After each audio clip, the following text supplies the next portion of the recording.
I'd like to welcome everybody to the February meeting of the Murfreesboro Parks and Recreation Commission. This time we'll call the meeting to order. As always, we'll start with a prayer and pledge of allegiance, and Eddie Miller has agreed to lead us. Eddie, thank you. Okay, all right. Please bow your head for a prayer. Heavenly Father, we thank you for all your many blessings. We ask that you help us make good decisions today. We ask that you bless our troops overseas and help those who are less fortunate. Please help there be peace on earth and goodwill to all. Amen. Amen. If you'll rise for the pledge. I pledge allegiance to the flag of the United States of America and to the republic for which it stands, one nation, under God, indivisible, with liberty and justice for all.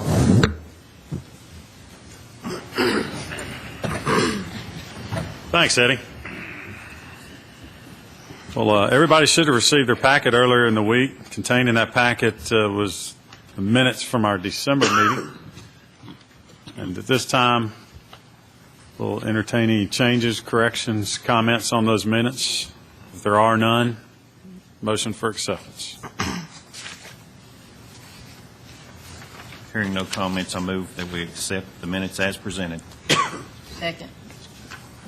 Have a motion and a second. Any discussion? Being none, all in favor say aye. Aye. Opposed? Motion carries. Mitzi, thanks for that. We've got a busy agenda today, so let's get right into it. Our first item under new business is something we enjoy every year. Melinda Tate's joining us, and she's going to give us a recap of the middle half and make some presentations. Welcome. Hi, how are y'all today? We are gearing up. We're starting our plans for this year's Murfreesboro Half Marathon. We always have to wait for MTSU to announce their football schedule before we can determine our date, and we also have to wait for the soccer schedule to come out. And so we should be able to announce the date very, very soon. The football schedule came out yesterday. Last year, when registration opened, it sold out in just 2 hours and 11 minutes, which I think is a race in of itself. The year before it sold out in 6 hours, and the year before that was 11 days. So it's always exciting when registration opens up to see what's going to happen. This past year, we capped registration at 3,000 participants, and of those, 2,263 showed up and finished the race that day. Our overall winner was Patrick Cheptok with a time of 1 hour, 6 minutes, and 1 second.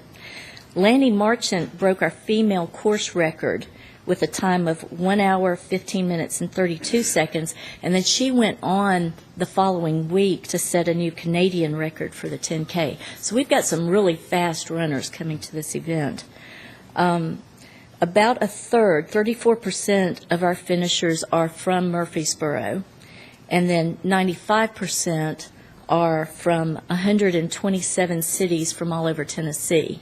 And the remaining 5% they traveled from 18 different states.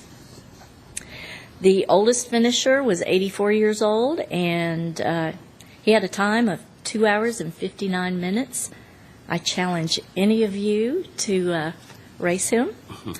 59% of our participants are female, and 41% are male. And because we're known as the middle half, we award a medal to the person who comes in the middle of the pack, too. And this year it was Jesse Clark from Smyrna with a time of 2 hours and 13 minutes. And we really want to thank Murfreesboro Parks and Rec for doing all the heavy lifting. And they put out the cones and the barrels at 4 in the morning. They deliver the tables and 700 gallons of water, cases of Gatorade, 30,000 paper cups to all of our water stations on the course.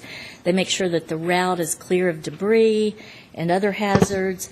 And they coordinate with St. Thomas Rutherford, who is our presenting sponsor. They provide the medical services along the course and at the finish. And the event wouldn't happen without a lot of coordination with a lot of different departments throughout the city. And I want to thank you for that.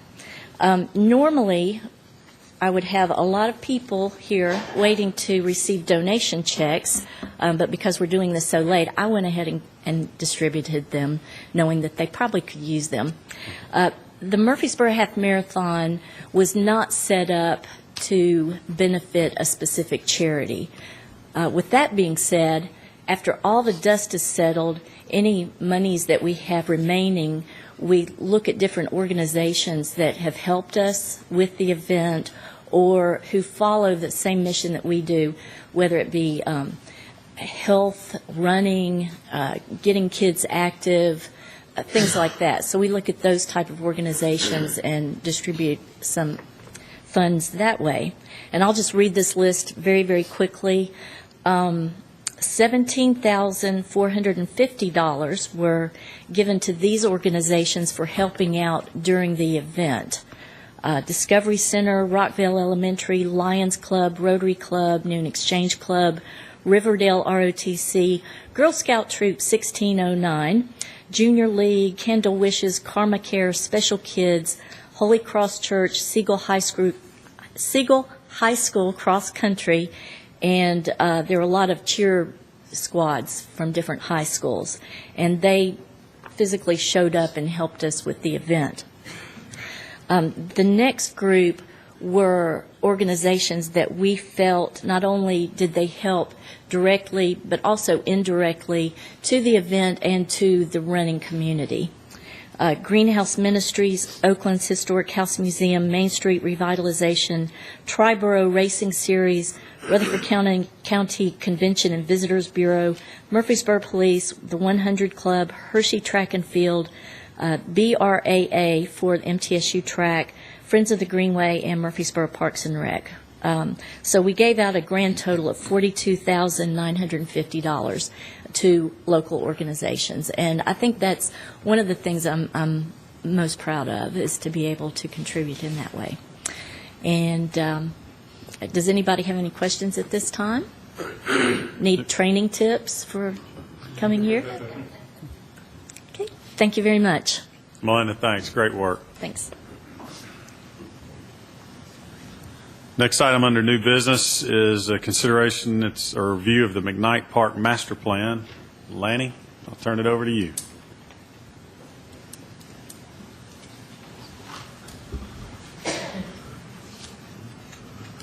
Thank you, Mr. Chair and members of the Commission. In our 2012 CIP plan, we had money allocated for the improvements at McKnight Park. And there's been a lot happened since we planned for the CIP and the things that we had talked about as a commission. We now see a lot of commercialization going on around the park. Walmart, specifically to the south.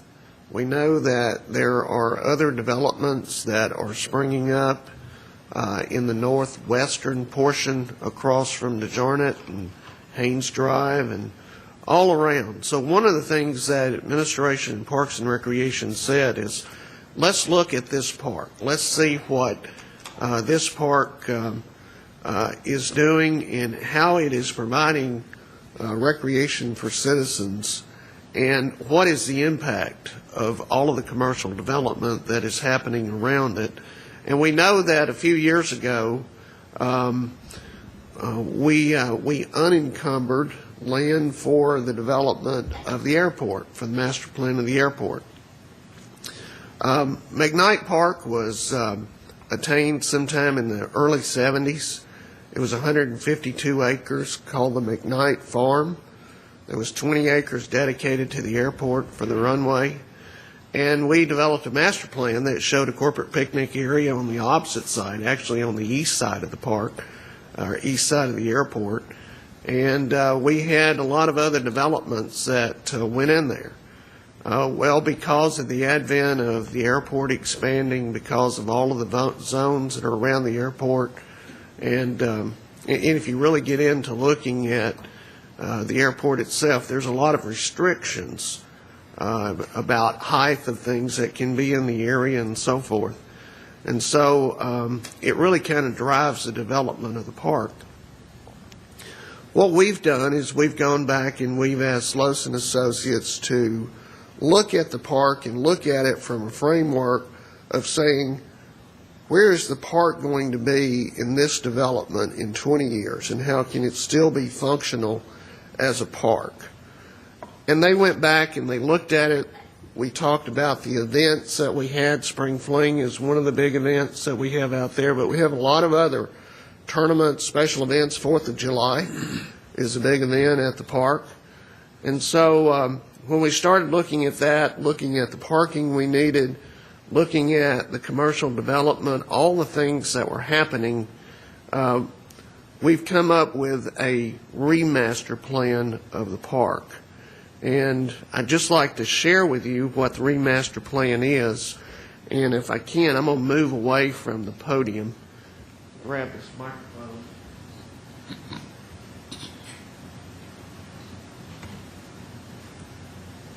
Of course, just to bring you kind of into where we are, this is Memorial, or they've labeled it Lebanon Road, and this is DeJarnett. The north end, State Farm, is over here. The Walmart development is here to the south. And of course, this is Starplex. We're renovating Starplex right now. And this is the Fourfield Complex, Sportscom, right in here, the pool. And you can see that what we've done is we've looked at the park from what we have as dedicated park land. You see this line right here. This is actually the line of the park. And it comes down and it turns right here. And it comes up and goes to right there and down and incorporates this area here. This area in the blue was unencumbered because it is now incorporated into the master plan for the airport. We're still using it for youth football and other activities that we have. But eventually what's going to happen is that's going to become hangars and other things that will support the airport. What that leaves us is this strip right here, which we call field number 8. It's kind of a soccer field right there.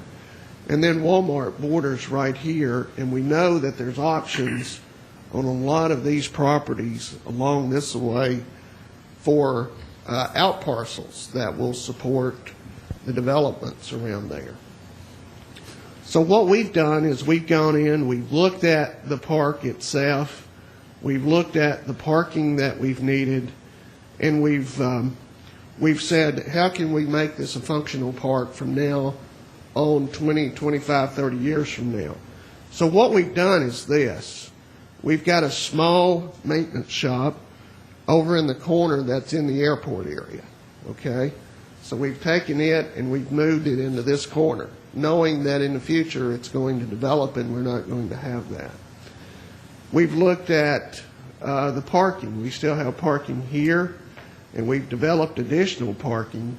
And in the original master plan, this parking lot here, there was another one that was smaller here, which we never developed. So we've just made this one bigger. We've come in, we've put in a playground. That was really kind of in the original master plan. But we've said over here we'll give this in kind of an aviation theme when we do it. We think that'll match very well with the development of the airport. Practice areas are very limited. If you ever played ball or been out to Starplex, you know, warming up, the kids warming up before the games, it's very difficult. So what we've done is we've come in and put some warm-up areas, put some batting cages in here, added an extra shelter, a restroom, because we now have to put a porta-john out there. So we put a restroom in. And we've looked at the parking around the pool. We've talked about this before. We need additional parking because of the pool. So what we've done is we've actually come in and put parking and put sidewalks through here and made it to where it supports the Fourfield complex as well as the pool and Sportscom. We've come in and these little temporary fields used to be a Caldwell. I don't know if you ever remember that, but there was one major field at Caldwell for girls softball. We came in, we built 2 little temporary fields. When they did all the drainage work, we moved those 2 little temporary fields up here thinking that in a few years we'd build more fields and we could take those back out. Well, that was probably 15, 16 years ago. So they've been temporary for a long time. So what we wanted to do is come in and just formalize those and utilize this space so that we can say we'll have 6 fields here that we can utilize. And we've expanded the parking, put a restroom in here, and then redistributed parking through the park and created some green space. And actually, we end up with a little more parking than we had when we were using. This is overflow and this is overflow.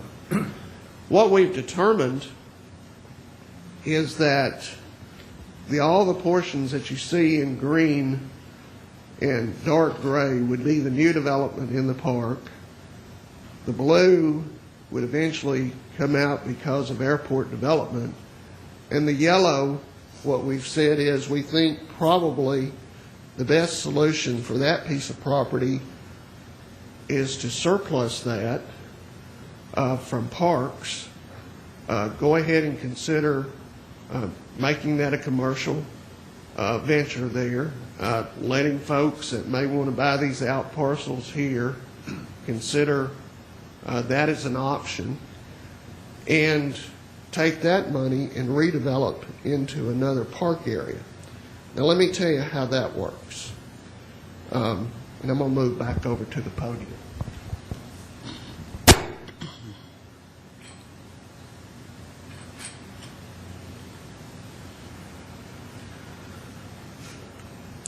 When this park was bought back in the 70s, it was bought through an old, what's called Bureau of Outdoor Recreation grant, BOR grant, which is a federal grant through the National Park Service. Part of the requirements when you use federal money is that that land has to be encumbered for parks and recreation usage for perpetuity. And so the land that we're looking at, the 80 acres, all of that is encumbered. When we unencumbered the land before, we were in the process of buying Barfield Crescent Park.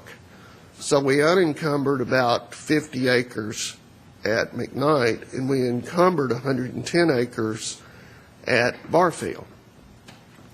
That's called a 6F conversion. 6F conversion, there's a couple of things that you have to think about. Number one, it is not acreage to acreage. It's dollars to dollars. Okay? So when you're unencumbering, let's say that piece of property, I'm just going to throw out a figure, brings $1 million. Then what our obligation would be to say within a year, we're going to take that $1 million and go buy a property that is equal to or greater than $1 million. Acreage is not the driving force there. We know that we're looking at development of West Park. That's an option. There's other options that we can look at. But we think that's probably a pretty valuable piece of property right now. It has very little utility in terms of parks and recreation usage. We think that we could take that and really create something better for our citizens in the future. So our recommendation would be that we adopt a new master plan and that we approve looking at that as an option for 6F conversion and give the city the opportunity to see if that is a parcel that people would be interested in purchasing for future development. And with that, I'll be glad to answer any questions you may have. Thanks, Lanny. Questions? Yes. Right now, is that where they're playing soccer and practicing soccer right there? It is. It is. Let me see if I can. And where would these people go? It's obvious. It is a valuable piece of land. It is. But on this side, on that side of town, That's right. Mr. Roediger, right now, the blue portion we're still using. And I always say possession's 9/10 of the law, so we're going to continue to use it until the airport expands to the point to where we can't use it. I don't know when that will be. Mr. Gerke at the airport thinks that it will not be within 5 years. Okay, so we've got some time to still use that. In terms of the portion that's in the yellow, a 6F conversion could take up to a year. So there's opportunity for us to use that probably for another season or two.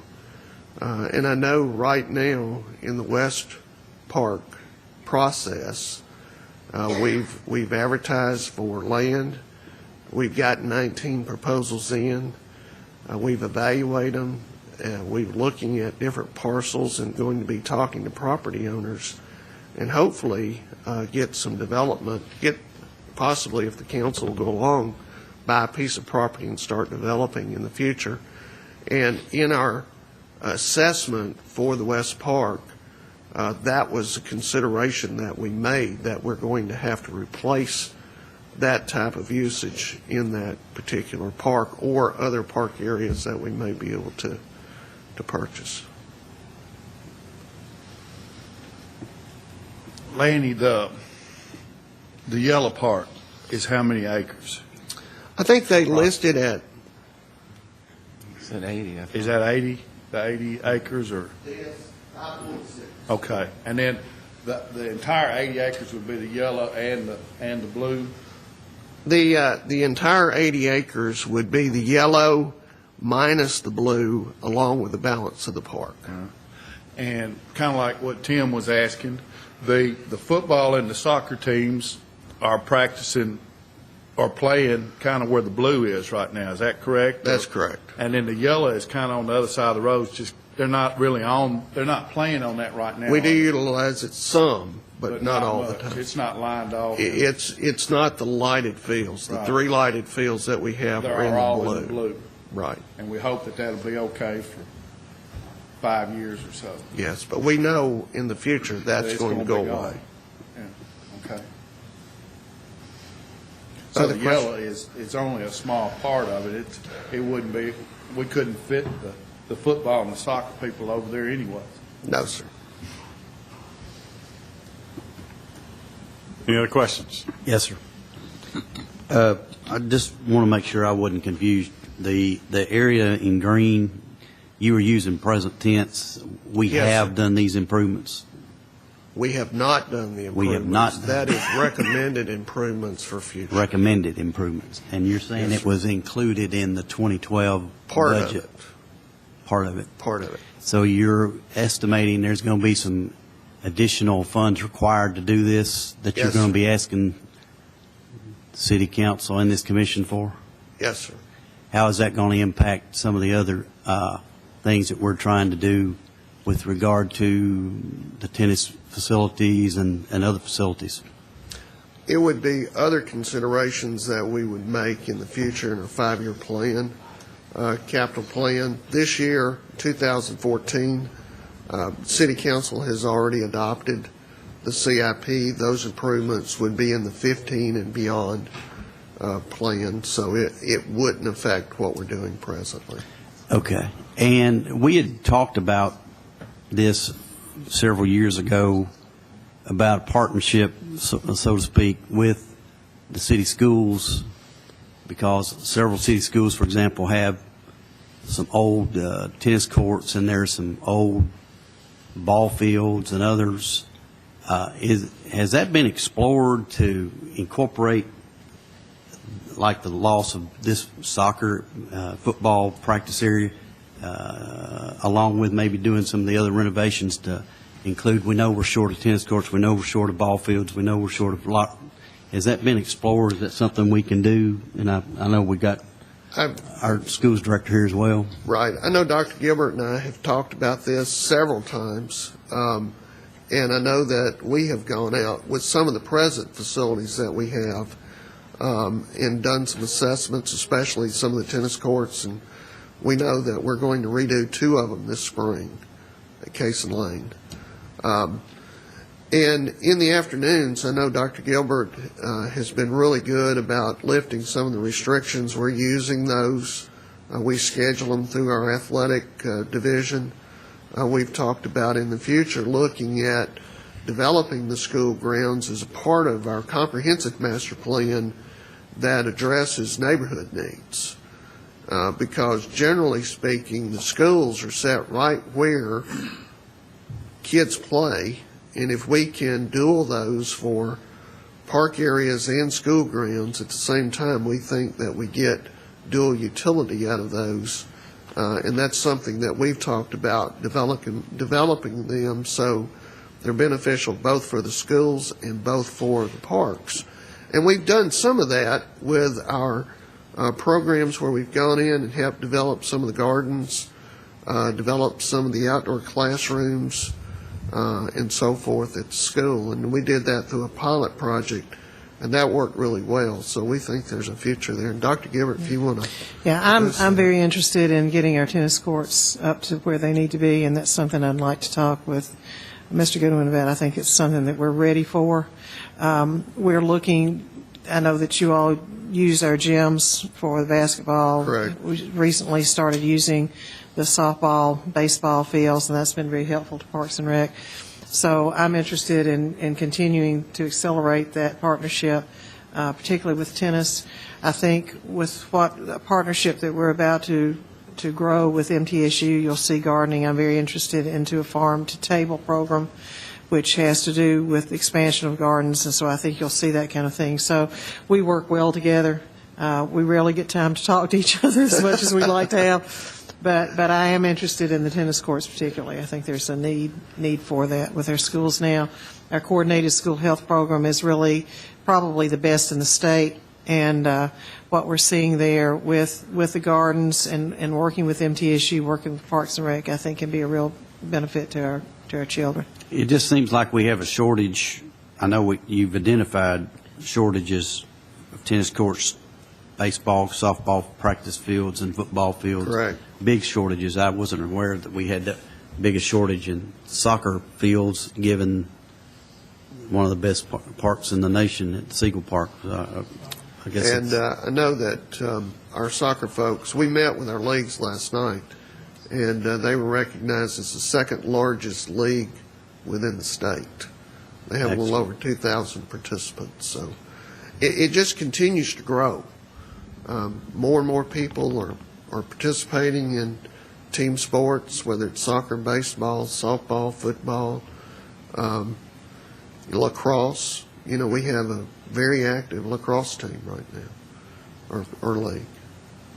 I guess I'd just like to see us undertake and bring some of these other projects to fruition before we leap out there and start doing more of these improvements over there. Right. That'd be my recommendation. No further questions. Okay. Any others? So what you're looking for from us today is just to adopt the What I'm looking for proposed is master plan. adopt the proposed master plan and approve the city moving forward with looking at a 6F conversion of surplusing the yellow portion. And to answer Mr. Tibbs, what we would do is we would make priorities within the proposed improvements, and with the dollars that we have this year, we'll address the number one, number two issues that we have. Next year, we have an allocation. We'll look at what's the next priority down the list, and then just keep going through as we get capital dollars. Okay. And if I could interrupt for a second, I believe Mr. Laird might have a consideration to share as well. Yeah, I think there's a little misconception that our soccer league is utilizing this space. Primarily, that space is utilized by our football league that's in-house ourselves. The Murfreesboro Lacrosse League, which is fairly new but is continuing to grow, utilizes that space. Those are the primary users. Then we also rent those fields to the YMCA for their flag football and soccer leagues. And then we have a Hispanic group that plays on Field 8 on Sundays, and they play throughout the year, but they pay for that use as well. In addition, we host a lot of ultimate frisbee tournaments, lacrosse tournaments, and then it is an overflow. We have a couple of major soccer events that we do have to use that space for overflow for those events. But I wanted to make it clear that the Murfreesboro Soccer Club is not utilizing that space at all. It's different other users. The shortage of athletic fields throughout the city is becoming increasingly more and more prevalent. And obviously our priority is to try to get something built in the west portion of town. What we initially put in for that was multi-purpose space for football, lacrosse, and then also softball fields, which were desperately needed. By providing additional softball fields, we're able to convert these multi-purpose fields that we're typically using for both baseball and softball. We're able to convert those to just baseball fields so that we're covering everyone's needs throughout. Thanks, Thomas. Are there any other questions or comments? If there are none, Madeline, you got one? Yes. Mr. Lyons is in the process of meeting with all the council members, looking at our budget for next year, and I think this is a great plan, and I can see in the future, because in the last 20 years, Murfreesboro's population has increased 50%. I don't like to use this word table, but I'd like to see what I have a meeting set up this week with Mr. Lyons, and he's, like I say, meeting with all of the council members to see where this is going to fit in, maybe without his proposed budget for the upcoming year, just to see where the puzzle fits. I'm not saying I'm not for this at all. I'm not saying that, but just to hear Mr. Lyons' overview of the whole budget and his city plan. Can we maybe put that off until he's met? I don't know if Mr. Smotherman has met. Have you had your meeting yet? Excuse me. I have not met Madeline with Mr. Lyons. Are you done? Yes. Yeah, okay. I'll go ahead and make a comment then. I somewhat agree with Madeline that we are going through the city budget, and we're currently trying to determine the best use of the funds and where the money will come from, as well as where's the money being spent. This particular piece of property that we're referring to as the property that we may do a 6F conversion on is certainly appreciated in value in the last couple of years because of the activity that's taken place on Memorial Boulevard. The money could certainly be well spent on a western park. I think it would be very advantageous to us if we're going to continue to pursue a western park, and I think it's a pretty much consensus amongst the council that we will build one. We certainly need a facility in the western side of the interstate. So having said that, I mean, I think the money would be advantageous to us to use on the other side. I think $1 million is very, very conservative to say that property's worth $1 million. I was being conservative. but in the big picture of things, it will generate some revenue that would be very helpful in making the decision on the western park, I think. And if it's an extruded piece of property from the current park that we currently have, the application of it's not very advantageous to us to have a soccer field stand alone by itself there, or whatever field we use it for. We know that I serve on the airport commission as well, and it is inevitable that we will expand into the area where the football fields are currently located. Right now, most of the work is being done in the hangar areas and stuff that we currently have, and refurbishing those. But as soon as that's completed, there's no doubt with the remodeling of the airport that we will see more activity, and more activity means more hangars and more space will be used. So if this is a process that's going to take as much as a year to take place anyways, trying to have the property unencumbered, I think that it would, I guess the deal is, in real estate, I guess you want to sell the property at the right time, and we certainly want to have the property available to be sold at the right time while the property is being developed there in that area. And my personal feeling is we're getting close to the right time as the new Walmart is being developed. And so I think that we should probably go ahead and consider making the property unencumbered and generate the revenue that could be used for some of the future plans that we have. And, ideally, I think the perfect situation would be able to unencumber that property and use that property to do the renovations of McKnight Park, but I don't think that's possible. No, sir. So, being as we can't offset the expense of the renovations and we need to turn it into future real estate, there's no doubt we're fixing to buy future real estate. I mean, the study's been done. We've looked at the property. There's several pieces of property that are still being reviewed, and I think we've got it down to a short list now of properties that we're actually trying to negotiate price on. So, having said all that, I think it's a good idea for us to go ahead and unencumber the property and continue with the process. I just And want Mr. to point Smotherman. out that, that airport expansion isn't very popular in part of that town, and then have park shrinkage on top of it. I don't think it's that great of an idea. I'm voting no when we come to a vote. I was just going to follow Mr. Smotherman's comment and say there is a window of opportunity here. And we know that if we were doing this after the development of the out parcels, we could lose considerable amount of value with that property. So, How's that? The property would actually lose some of its value if you sold the frontal properties across Memorial. If they're already developed. If they're already developed. Because Right. basically, if you had a strip mall that blocked the visibility of whatever a major business might want to come in there and use that much acreage, you could actually be devaluing the property by allowing that process to take place. And on the contrary, you could also accelerate the value because it becomes that much more in demand for those people that are coming forth with those plans. So I don't think you You're can right. say that, You're right. Categorically across Right. the board. Madeline, to your point, I think in what Lanny's asking for consideration today and approving just the master plan and the concept, I think it actually would help with what you guys are doing with Rob and the budget process because it lets you know where we want to go and it makes it easier to figure out how we're going to pay for it.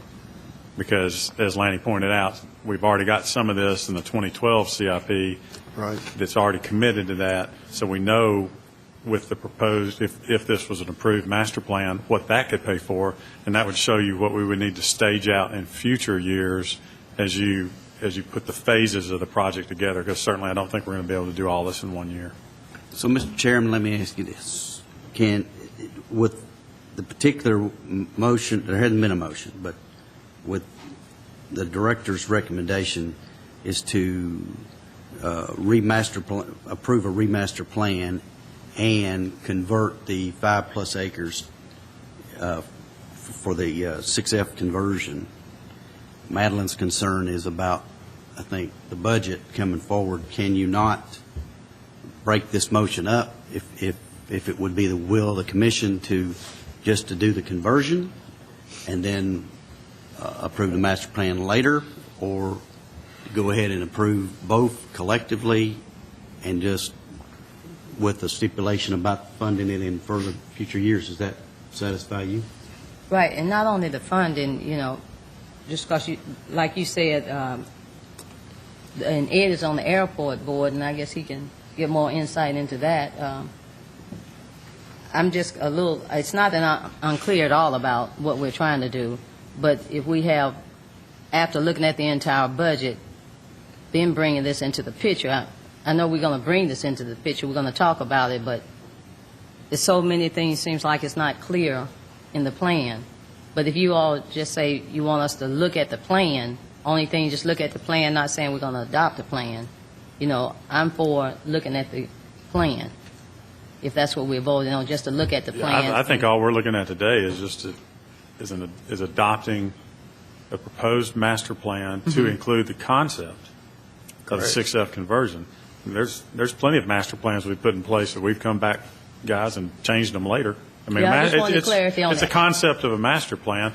After You clarified it. we I may just- do, we yeah. may do the analysis through this process, and it's Exactly. determined that 6F doesn't make sense Yeah, in this that's case, and the we just point. don't do it. And we're Yeah, not committing the funds. We're not committing anything. No, to other, I just wanted the right, clarity. You're absolutely right. Yeah, That- and I'm that's okay. how I understand the. And I'm fine with that. I just wanted, to clarify. Right, absolutely. And to the point of the airport expansion, just to refresh people's memory, about a year or so back, the Airport Commission requested that the airport be expanded to 5,000 linear feet. And the council, because of concerns for the neighborhoods, just chose that it would be advantageous to them to limit that construction to 4,750 feet. And that would, the intention of that was to make the airport safer and be more compatible with the usage that MTSU is currently using it for, and hopefully to prevent because the airport runway thickness is not being thickened or being made any deeper, the airport will not carry any more traffic that would be larger aircraft that would somehow the associations normally made that larger aircraft made more noise, and so will the airport continue to grow with the improvements? Probably you will see an increase no matter what we do with Parks and Recreation on the park side of it. What's taking place with the airport is kind of irrelevant to the other than, like Tim says, the impact on the neighborhood. But the nature of the airport is not going to change. It will continue being a service to MTSU. They use about 60%, I think, of the flights in and out of there. The remaining 40%, as Murfreesboro continues to grow, certainly there will be more demand for the runway. And if that takes place, then we'll deal with that on the airport side of it. But certainly, as far as the park's concerned, it really doesn't matter whether or not this piece of property is unencumbered or whether or not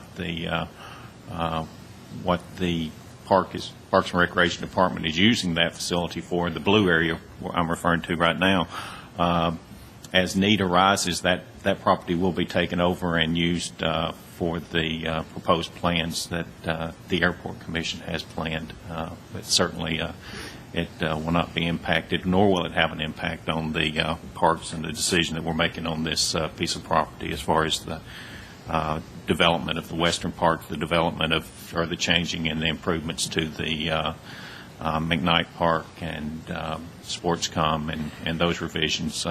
And one thing that I would like to point out is on the actual park area. When we have the fireworks display out there, or we have anything that's a major event at the pool, or even some of the ball tournaments, parking is an issue.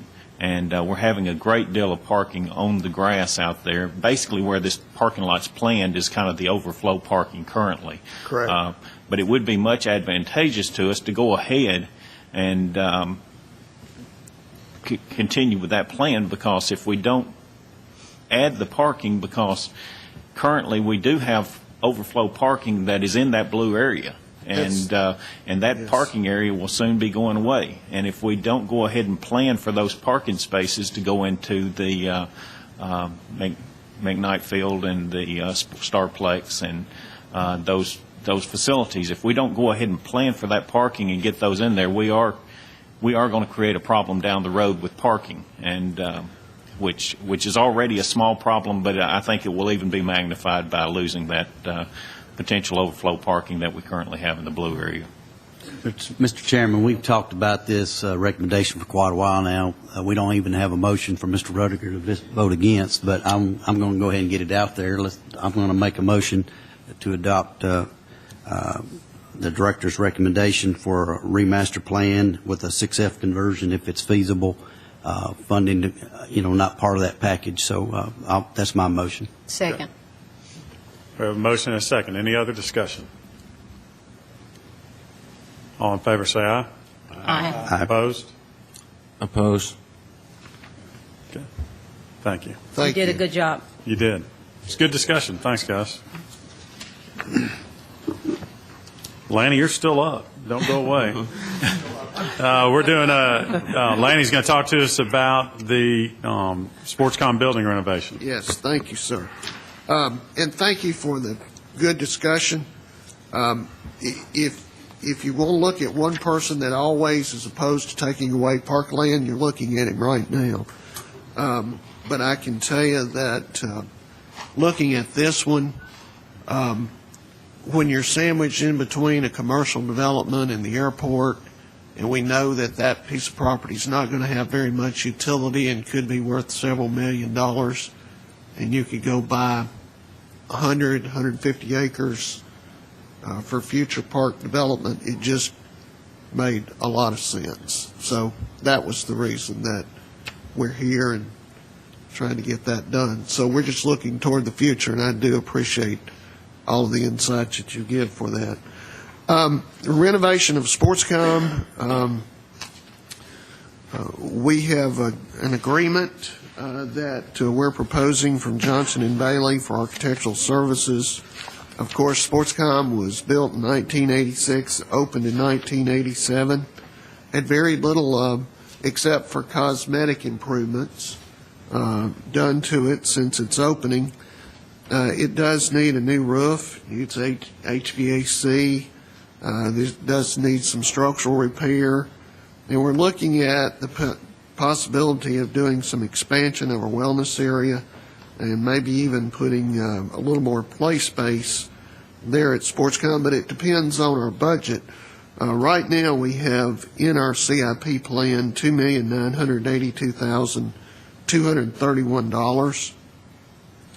We're working off an estimated budget for improvements of $2,700,000 with the A&E fees of $223,661 and an estimated testing fee of $58,570.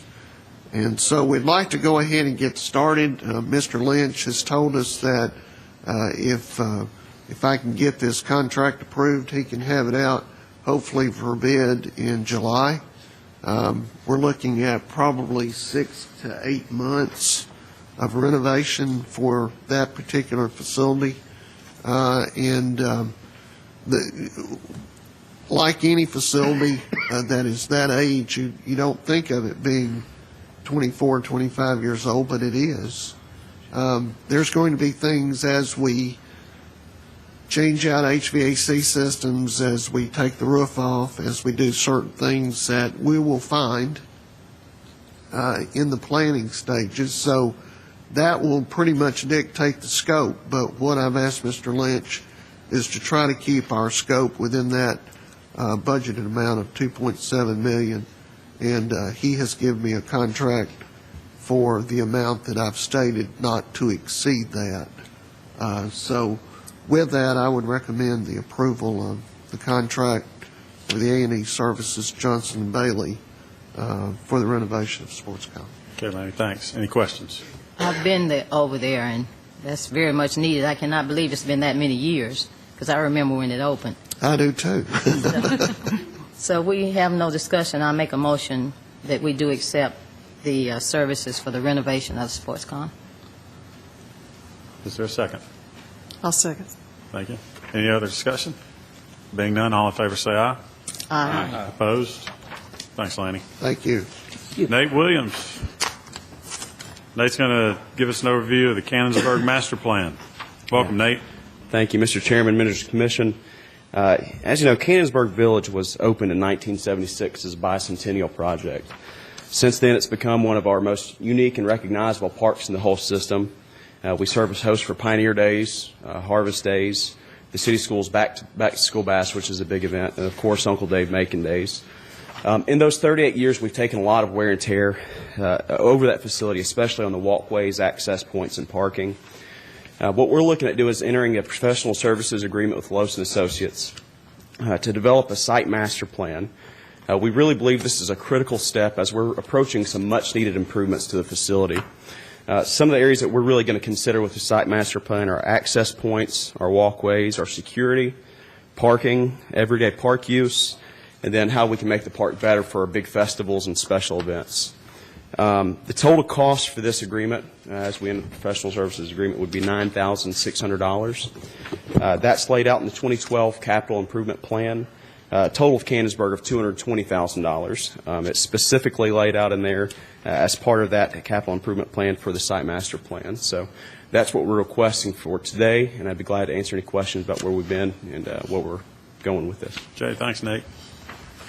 Any questions for Nate regarding this project? Eddie? Nate, you and I both serve on the Uncle Dave Macon board as well. Right. And certainly, we understand the importance of trying to get a better hard boundary around this property, Right. so that crowd control can be attained much better. Right. Will that be something that's in this plan? That's something that Mr. Goodwin and I have discussed specifically with Mr. Lose. As far as the security, and on top of that, the boundary around the park, and then the access within the park, how we can make big festivals like that flow better within once they're happening. So, yes, that will be specifically addressed. Thank you. Good question. Any others? If there are none, we need a motion for acceptance. I move approval for Thanks. the development of the master plan. Thanks, Gloria. A second. Have a motion and a second. Any other discussion? Being none, all in favor say aye. Aye. Opposed? Motion carries. Nate, thanks for the update. Thank you. Angela, tell us about this Greenway reconstruction. Well, along the same subject lines of taking care of the parks that we have, we would like to do a Greenway reconstruction project. This is something we've been planning quite some time. The Greenway originally opened in 1996 for the Stones River portion, and then 97 for the Lytle Creek portion.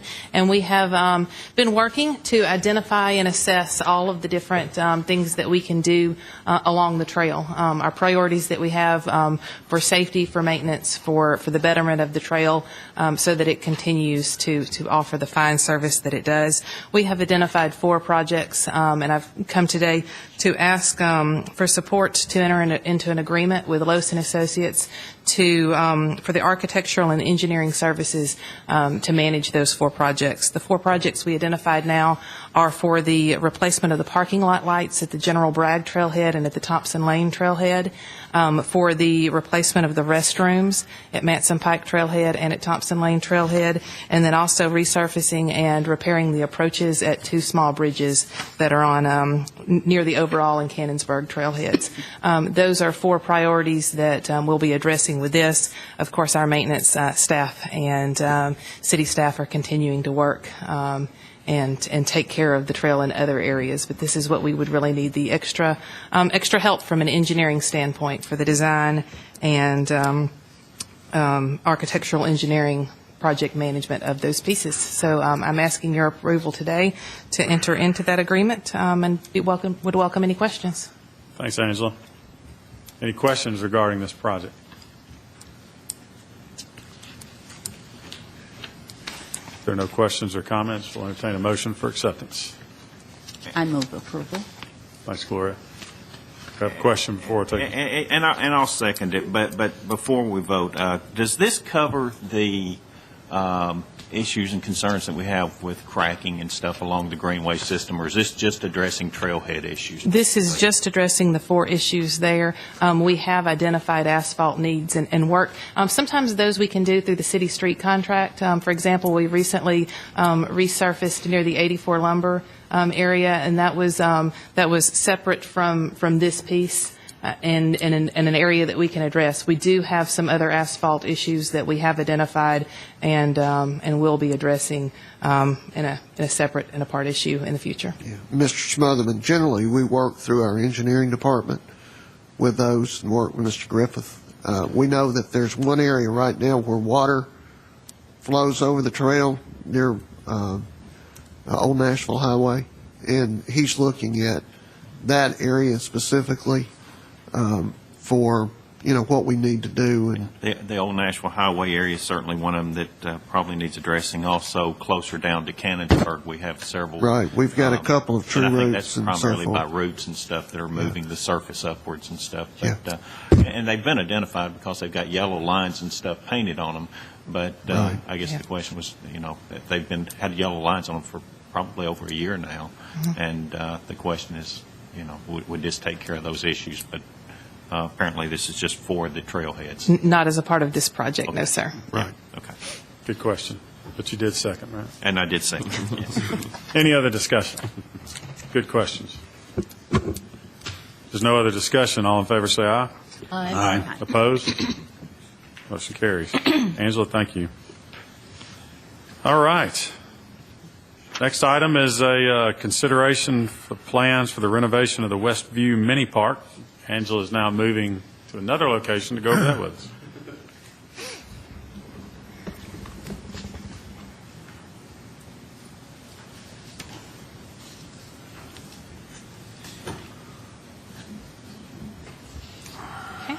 Westview Mini Park is located at 111 February Street.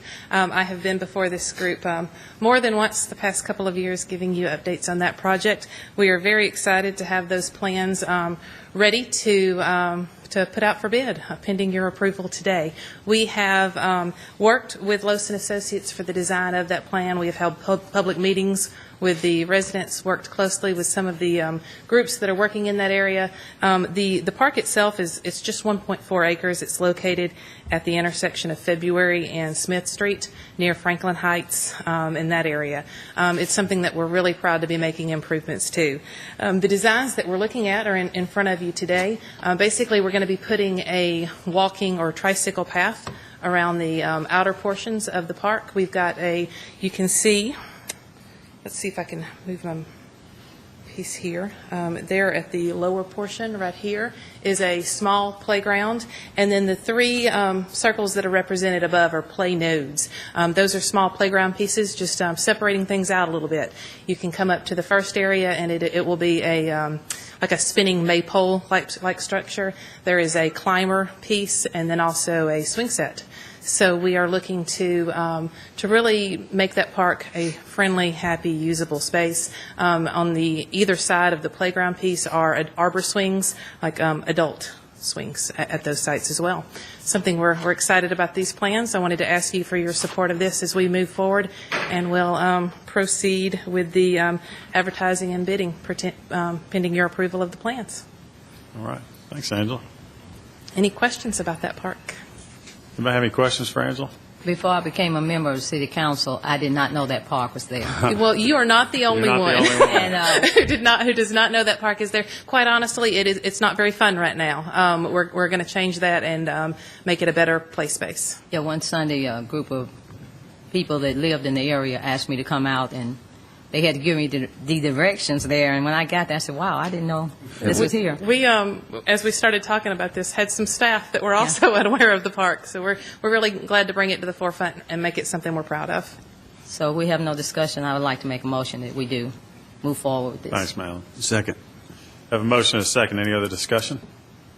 All in favor, say aye. Aye. Opposed? Motion carries. Angela, thank you. Thank you. Melinda, it seems like forever since we saw you. You're back up. Melinda's going to give us a rundown on a policy exception we're looking for on Relay Rutherford.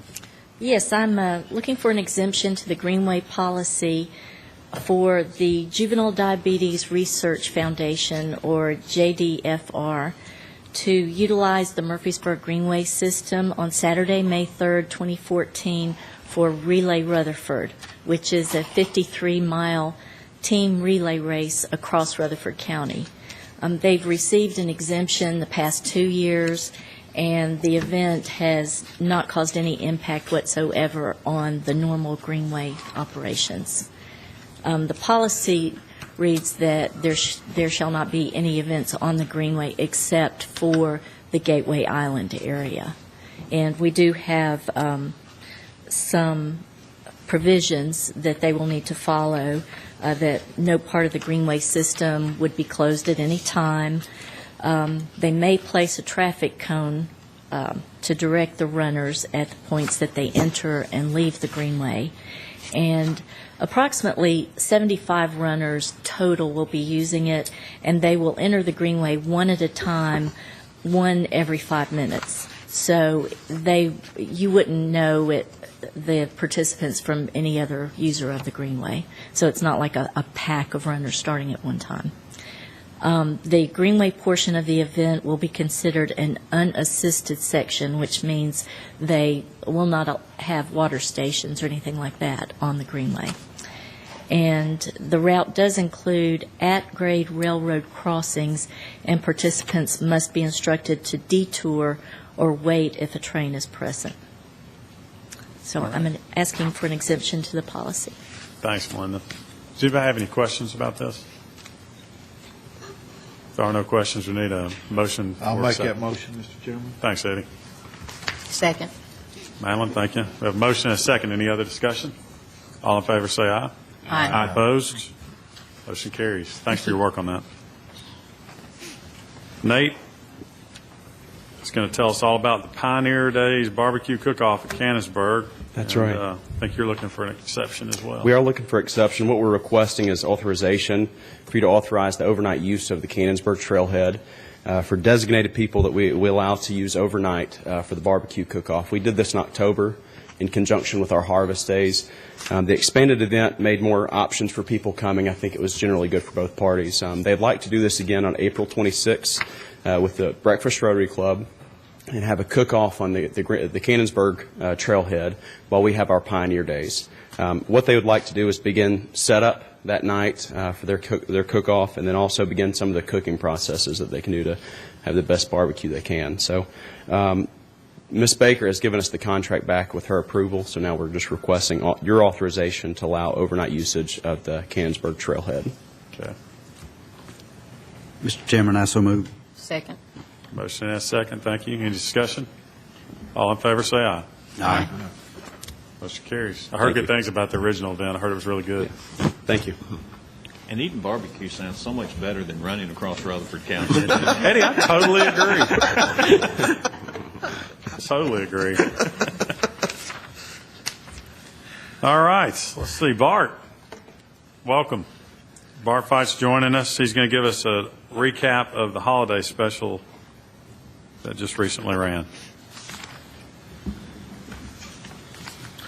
Mr. Chairman and members of the commission, first of all, I appreciate your support for the renovation of Sportscom. I know we'll have a lot of elated people this afternoon in the morning once we tell them we're getting ready to get started with this renovation here, in late summer and early fall. So I appreciate your support there.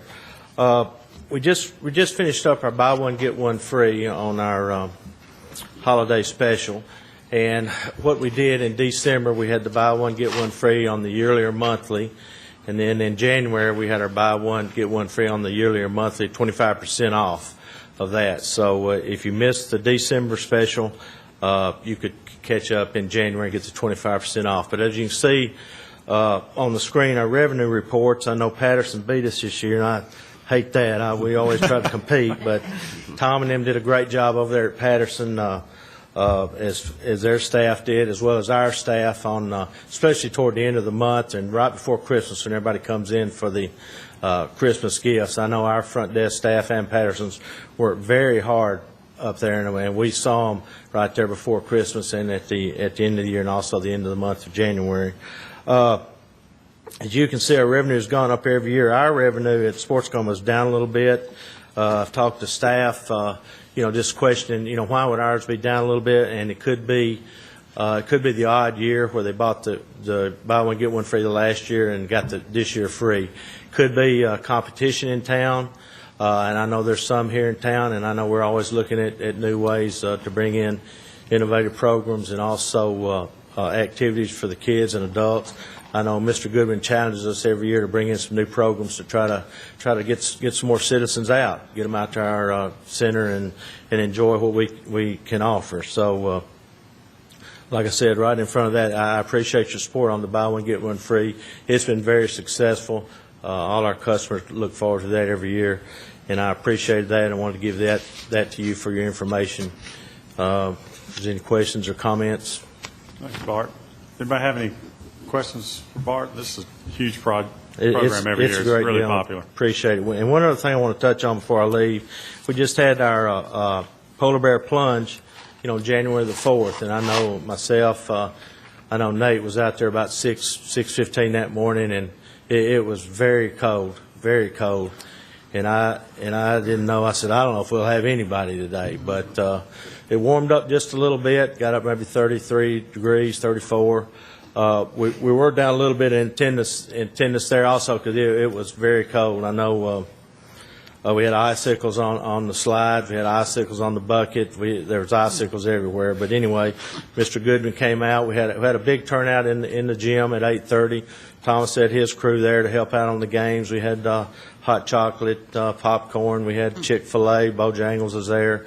But we had a good turnout, and we went out at 9 o'clock. We had what we call our Arctic Adventure Run, which we had that the first year. We had 30 runners in that, and they ran out and ran around McKnight Park, came back in the gym, and we all headed out to the pool around 10. Mr. Goodman was there, counted it down. It was around 250 jumpers this year, so as soon as they got in and got out in a hurry, we went to the indoor pool, and they warmed up for about an hour in an 85-degree water temperature, where the temperature outside was around 35-degree water temperature. So it was cold. Everybody got in, got out quick, got in the indoor pool, and it was good. And I think Miss Harris had promised last year to jump, but I didn't see her. It had gotten too warm for Madeline. She was holding out for 4. Is that right? Okay. I've got a good memory, so we'll put her in for next year. Yeah, you do have a good memory. I know Mr. Smotherman, Mr. Turner were there, saw them around. Anybody else jumped that I didn't see? We'll count on you next year. I did my jump once. Actually, I did it twice. I did Bart, my first time, my last time. So. Okay. You're right. I was there, Bart, but I did have the good sense that God gave the goose and not jump into the water. So. I understand. But I appreciate those who do. Yes, sir. Bart, thank you. Thank you. Appreciate it as always. We've come to our last item on the agenda. Elaine is here today and is going to give us a request for a fee change on the Youth Volleyball League. Welcome. Welcome. Thank you. Appreciate it. I certainly appreciate the opportunity to speak to y'all today with a proposal to increase our fees for our youth volleyball program that we have at Sportscom. Thomas and I started a training class about 5.5 years ago, and this training class is an outgrowth. We've developed a youth volleyball program. We'll be entering our 4th season this May and June. We run a program during June and July as far as our actual matches go. It's had some growth, and it's continuing to grow as volleyball becomes very popular around the area. All our middle schools, even elementary schools, are incorporating some volleyball programs. So it is a program that's continuing to grow. Our fee for it has always been $40. That money goes to, it's always gone to usually pay the officials, and I've been doing a lot of the officiating, and we're now starting to use a few more part-time people, or want to do that, let me put it that way. It goes for uniforms, practice balls, supervised practice spaces. We do provide that during the whole season, and any other supplies or equipments that we need for the program. To bring our fee kind of in line also with our youth basketball, we're proposing to raise the fee by $10 and make it a $50 fee. And again, with that extra $10, basically helping to pay for expenses that are in place and may continue to grow just a little bit. So I am proposing here today that hopefully y'all will approve a $10 increase in the youth volleyball registration fee for our program, and that is held at Sportscom, our training class and our program. Great. Thank you, Elaine. Thank you very much. Anybody have any questions for Elaine while she's with us? Elaine, how many participants do we have in the volleyball league? Last year, our league itself had about 58 to 60 people in it. Okay. Our class itself, again, we have, in our top times, we have 45, 50 to 60 in that also. So it is growing. Very good. Thank you. Any other questions? Be There are glad none. to We answer need- anything. Thank you. Need a motion for approval. I'll make that motion, Mr. Chairman. Thanks, Eddie. Second. Thanks, Gloria. We have a motion and a second. Any other discussion? All in favor, say aye. Aye. Opposed? Motion carries. Thanks for being with us. Thank you all very much. I appreciate it. Is there any other business to come before the commission? Yeah, Chairman, Rick? let me ask this question right here. All these approvals that the commissioner, they still have to go before the city council though, right? That's correct. Okay. That's correct. And the remaster planning would go to the Planning Commission as well for their consideration and adoption. To me, it just seems like, I know all these programs are needed, master programs and update and renovation, but it seemed like they're all coming at you one at a time, though, you know. It's like a house, you know. The roof goes out, then the washing machine goes out, then the car breaks down, you know. It's just a lot of, I don't know if there's a way that we can kind of spread these expenses out over time, but I guess when stuff breaks down, they just need repairing right at the time, so. Well, Mr. Turner, you make a good point. You know, when we do a lot of addressing issues. If I went back and told you how many times we replaced the hot water heater and other things out there, you'd probably be surprised. But there's ongoing things that we do. But when we get to these big things, like a roof costs $250,000. Right. And, you know, when we do this sportscom roofing, it'll be 20 years. Right. Somebody will be sitting up here saying, and it just seems like it's hitting us all at once again, Right, you know? right. But that's kind of the cycle that you get into with these projects. Because the reason why I say that, I know sometimes big numbers, when you look at big numbers, they kind of scare people. You know, when you say, you know, say if Parks and Rec going to spend $10 million, they'd be like, man, that's a lot of money to, you know, renovate and on all the projects that they got. But they, like I said, they don't realize the expense and all, and how long these products have held. And so it's just now it's time to update. Well, you know, it's like Starplex. I built Starplex. Well, now we're renovating it. So, you know, it's just something that you do. It's kind of like you said, the roof on your house. Right. You know, it has a lifespan. So you have to address those. And really, Sportscom is beyond really that lifespan. We've been looking to do that for some time, and we're just fortunate we're able to go ahead and do that now. Okay, thank you. Good comments. Any others?